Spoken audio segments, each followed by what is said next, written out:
Hello, ladies and gentlemen, brothers and sisters in the Lord.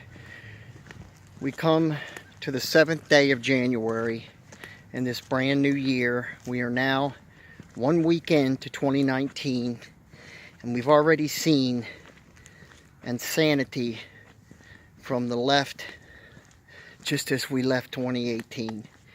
So we're a week into the new year and we're already seeing some insanity. We already had the first person deny wanting to be sworn in on the Bible. We've already seen we're still in a government shutdown, partial government shutdown, but that's not what I come here to talk about. I came here to talk about, and once again to give my 2 cents on something that I think is an absolute, not only is it a sin, I see it as an abomination. And if this nation don't do something about it, toot sweet, it's only going to get worse. I'm talking about a topic that has been so controversial in the last 50 years that people don't even like talking about it, because you're either on one side or the other, and you usually end up getting in arguments or fights over it if you're at the office or you're with your friends. And I'm talking about abortion, and I'm talking about late-term abortion. Now, the Democrats have come out in support, and this is something you can look up for yourself. Don't take my word for it. I tell you many times, you don't have to believe me or you know what I tell you, to go look up for yourself. That's how I find out these things, and I can bring them to you. The Democrats are now in favor, not everyone, but a good portion of them are in favor of late-term abortion. Late-term abortion is where the mother has just about carried the baby to full term, just about. And it is a brutal procedure, absolutely brutal.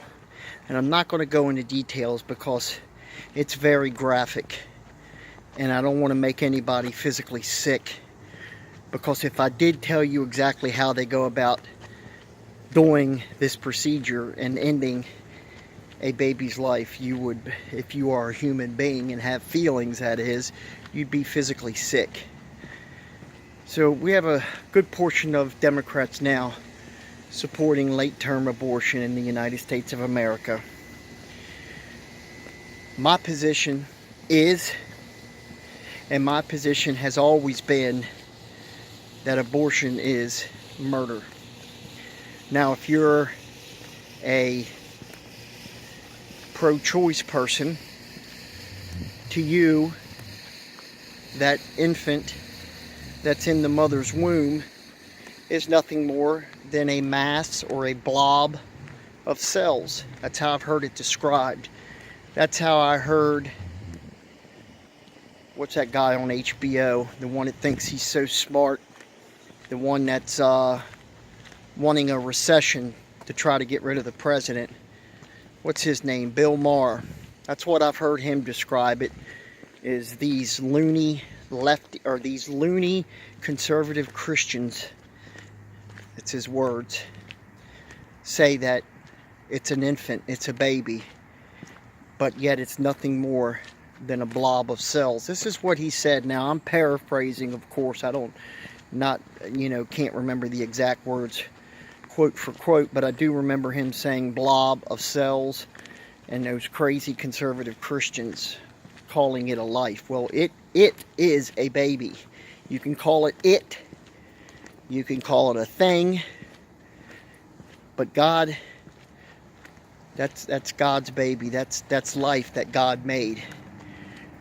God made Adam and Eve from the very beginning so this earth could be populated, not so people can lay down and sleep with multiple people for fun or for enjoyment, and then can have a child or actually become pregnant and then go to a doctor, pay some money, or have their insurance pay and have the baby killed. That's basically what it is today.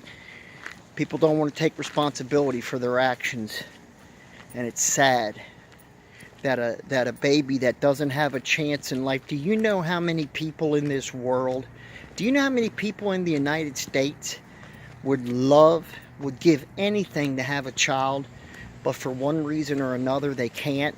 Either they're infertile, or the man is sterile, or there's been some accident, or just, and they can't, whatever reason. Okay, there's a myriad of reasons why, but there's so many good men and women out there, good husbands and wives, that would give their eye teeth to have a baby, and yet these people walk into these clinics daily. 4,000 a week are murdered in this nation alone. 4,000. And there's people that would just give anything for a chance to have a child, and yet these people nonchalantly walk into one of these Planned Parenthoods that are backed by the Democrats, because that is their bread and butter. Killing babies is the Democrats' bread and butter. They literally use the funds that Planned Parenthood brings in for their Democratic National Committee, the DNC. This is all nothing new, ladies and gentlemen. This is news that, you know, you can look up for yourself and find for yourself. And if my camera's a little shaky, I apologize. I'm walking and this road's a little bumpy, so I apologize if the camera's a little bouncy.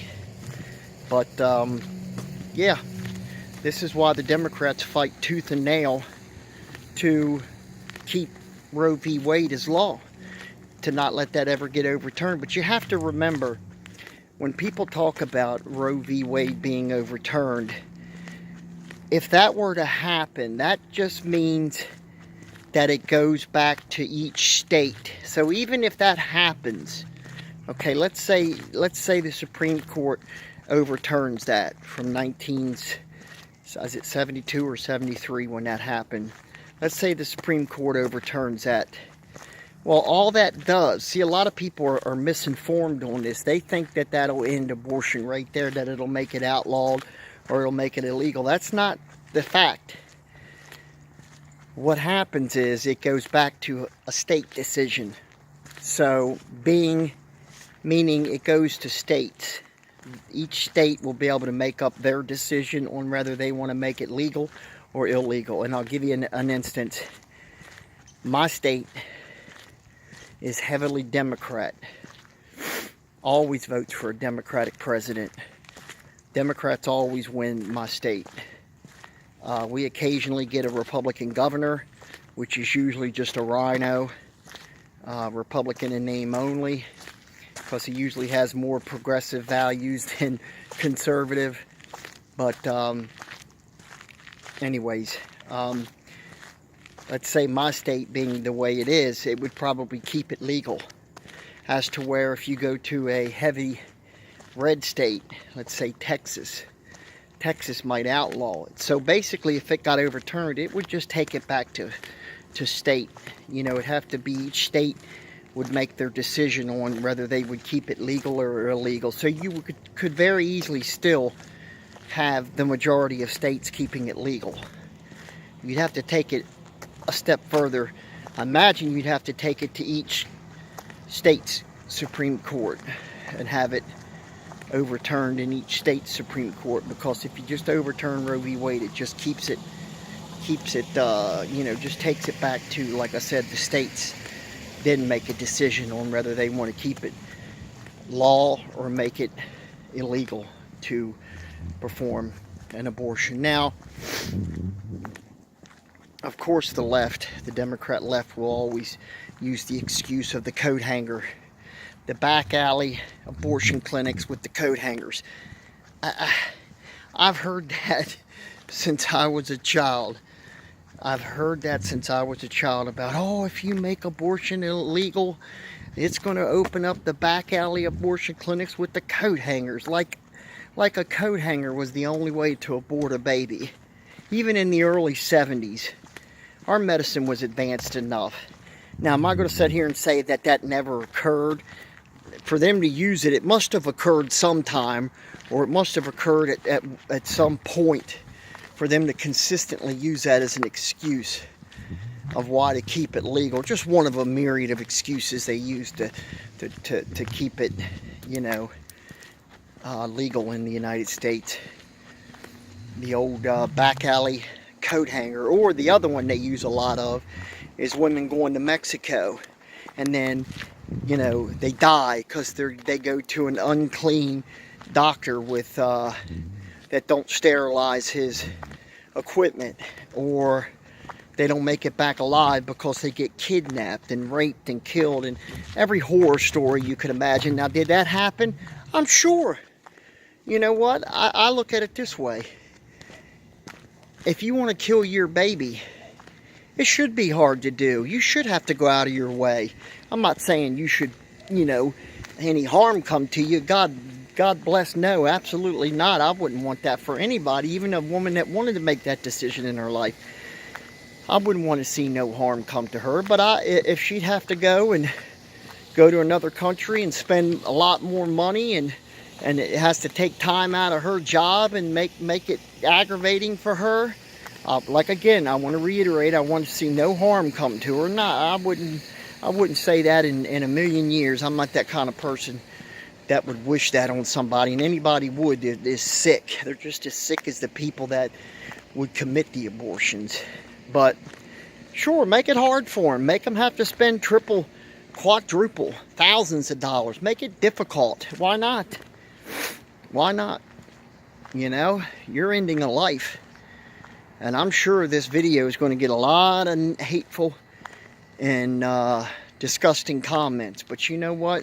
I don't really care. Because my position is never going to change. My position is that it is absolute murder. You are killing a life. You're killing an infant. You're killing a baby that God made. Now, you can believe whatever you want to believe, but the bottom line is God made that child. God gave that ability to that man and woman to make that child. God made man and woman. He made the ability for them to procreate and conceive and have a child. God did that. Now, you can believe it or you can deny it all you want, but again, it doesn't make it so. I just simply will never understand a person. And you know, there's another excuse that the Democrats always use is, like I said, the old back alley coat hanger, or the old Mexican doctor. And there's a third one they use. Well, what if a father rapes his daughter and gets her pregnant? They use that one too. That's a horrible thing to even think of, that a father would do that. Does that happen? Absolutely. It just reiterates my point from the other day about the Antichrist spirit. For a father to be that demented and that evil, to look at his own daughter in that way, is disgusting. It only shows you how depraved our society has come. It's just really disgusting. So those are the three big excuses that the Democratic left uses to guilt people into keeping that murderous regime called Planned Parenthood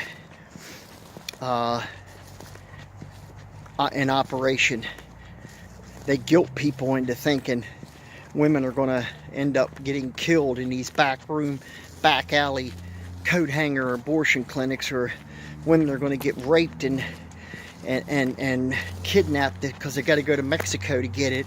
You know, these are excuses you consistently hear on a daily basis from the liberal left, because they want to keep their money rolling in. They want to keep their money rolling in. You know, there's so much hypocrisy in the Democratic Party. And again, I'm not trying to make this a political video, but there's so much hypocrisy on that side. You know, it's almost laughable They put God down every chance they can, because the liberal progressive left, for the most part, is atheistic. You know, they want nothing to do with God, but yet they'll stand up front and evoke the name of God. You know, God bless America, or God bless this, or God bless that. One that comes to mind is Nancy Pelosi the other week, talking about, you know, God bless America, but yet everything she does basically shows and says the opposite. God's not going to listen to someone that is so vile and so filled with hatred towards a big portion of America, because they simply had had enough with the way these politicians lie and they cheat, that they had to vote for someone like Donald Trump to put him in office, because they had to have something different. You know, agree or not, the man's done a good job. The man's done a good job. Like I said, gas is almost below $2, and it is below $2 in some states in America. I've seen pictures of people taking photographs of it, and they say there's more jobs now than there is people to fill them. So, you know how the economy's been, and you know how good that tax break gave everybody. So the thing with the liberals and the progressives is they'll curse out the president at every chance, but yet they'll reap every reward he's given them, because they're hypocrites. As I was saying before that, they'll invoke God's name, but yet they don't believe in him. They don't believe in him. It's sad. Ladies and gentlemen, I truly hope that you don't support abortion in the United States of America. If you call yourself a Christian, if you believe in Jesus Christ and have accepted Jesus Christ, and yet you are still pro-choice, then you need to get on your knees and ask the Lord if that's the right decision for you to make in your life. And I can guarantee you, you're going to get an answer that he's going to say absolutely not, because that's child murder. That's all that is. It's baby murdering. So I'll leave you at that, ladies and gentlemen. Thank you for listening to me. If you like my videos, subscribe below, comment below. Please be decent in your comments, or I will delete any filth. Take care, God bless, and have a wonderful day. Bye-bye.